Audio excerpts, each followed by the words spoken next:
Platform Masters is purely 2D at its heart, and yet, looking at this scene, it looks extremely 3D. Very 3D. And it's because of one thing. I have taken parallax scrolling to an extreme never seen before, and this takes that literally. After all, you might have noticed quite a few changes with this particular world, such as extra stop signs and those road close signs with a detour going out further. But, of course, there's more to this world than meets the eye as well. Well, that was nice. Of course, really high up, you can actually see some considerable differences. And here's some farm fields. That's also ground decals. Variable shoreline here. That's ground decals. You can kind of see where they come from, huh? And it's not the only world that uses them, too. Raunus is another example. Although I do have some frame rates with this world. Frame rate problems, and that's because of this. If this is 2500 or greater, a Pentium 4 system's going to have some problems. And thus, I have to address that, and the solution's actually pretty easy. If you're noticing this, even my i7 2600K can't keep up, overclocked to 4 GHz. Yeah, even that can't keep up. But the cause of the problem is actually pretty simple. See these little tiny buildings over here? These are the culprit. One draw, one draw, one draw, one draw. Get the point? Now carry that all the way just for only what's visible. I've optimized it as best as I could. We're only drawing what's ever visible. But this part over here, that's all ground decals. Even these islands out here, they're kind of hard to see. And the variable shoreline, that's also used with ground decals.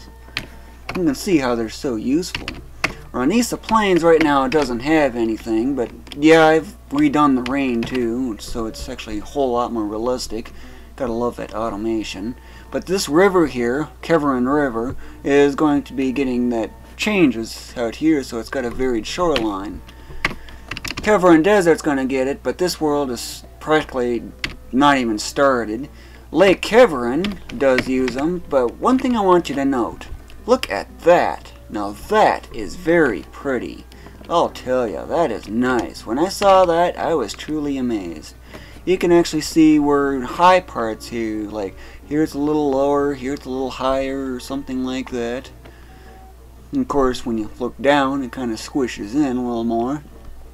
And the scene gets darker because naturally, when you go underwater, it's going to get darker by the laws of physics, actually. So, one thing you might have noticed, where's the houses at?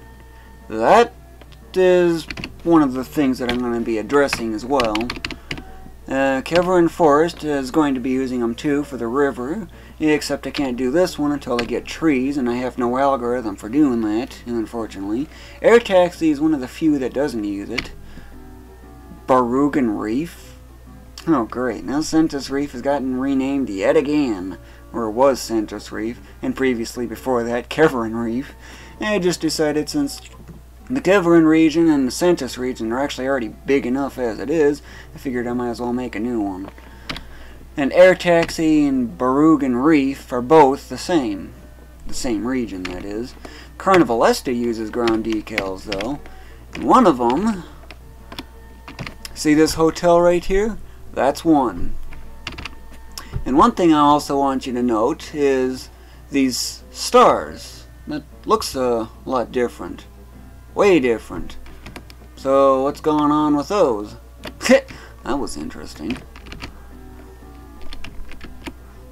So I'm going to go over here and I'm going to hide that debug panel. Yes, I can hide it on demand. Of course, out here these gaps in between the hills is actually expected. But right in here, where the city is, where you'll see that it suddenly gets oddly dark, right there. Yep, that's going to be addressed using ground decals.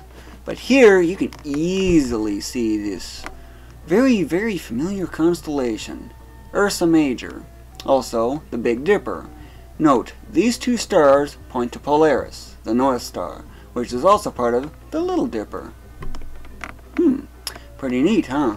I've actually solved that star problem. And screenshots 251 and 252 explain that in detail. Just in case you're wondering on how that got solved. I think that's Cassiopeia there. The W-shaped pattern in the sky, you know. Sentis Mountains is pretty effective as far as the usage of ground decals goes, such as these farm fields here, and the city here, these rivers and forests, lakes, and even the roads, all that. That's all done using ground decals. Okay, so there's a lot of worlds that use them. This one does, almost every one of them does. Even this one, except this one doesn't have it just yet. This one does too, and this one's actually done. One of the several worlds I've got finished. So this channel here, of course, is all done using ground decals, along with these roads here, and these little highways. Nothing really special there. And Earth Space Base is another example. Note the floor here. Yep, that's also done using that, and yes, the stars are different. It's, of course, nothing really special there. But yes, even this here is done using nothing more than ground decals. So, you might be wondering, what do I do behind the scenes to make the ground decals? Well, I'll show you. First, I want you to take note of this over here. I'm going to make the shoreline of Lake Keverin varied. Okay, interesting. It hit a slope and bounced in some whatever direction, but that's the disadvantage with the bounceability.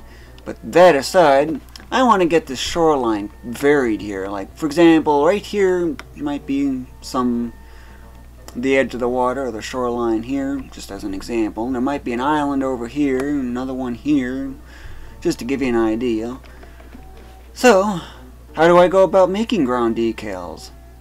That's what this video is all about, and I'm going to be showing you the entire process on how I make ground decals. Well, almost the entire process.